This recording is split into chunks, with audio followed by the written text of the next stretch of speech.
ఉలవపాడు మండలం మన్నేటికోట వద్ద జాతీయ రహదారిపై ఏర్పాటు చేసిన పోలీస్ చెక్ పోస్ట్ వద్ద వాహనాల తనిఖీల్లో భాగంగా 5 లక్షల నగదును పట్టుకున్నట్లు ఉలవపాడు ఎస్ఐ బాచిరెడ్డి తెలిపారు.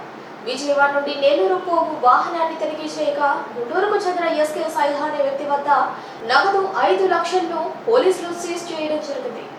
ఎన్నికల నిబంధనలకు విరుద్ధంగా ఎవరైనా అక్రమంగా డబ్బును తరలించినట్లయితే డబ్బును స్వాధీనం చేసుకుని కేసు నమోదు చేయడం జరుగుతుందని Ulavapadu police station sub inspector of police Bachireddy అన్నారు.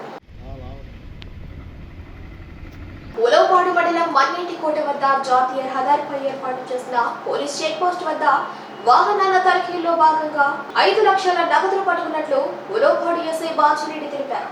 విజయవాడ నుండి నెల్లూరు పోగు వాహనాన్ని తనిఖీ చేయగా గుంటూరుకు చెందిన ఎస్కే సైహా అనే వ్యక్తి వద్ద నగదు 5 లక్షలను పోలీసులు సీజ్ చేయడం జరిగింది.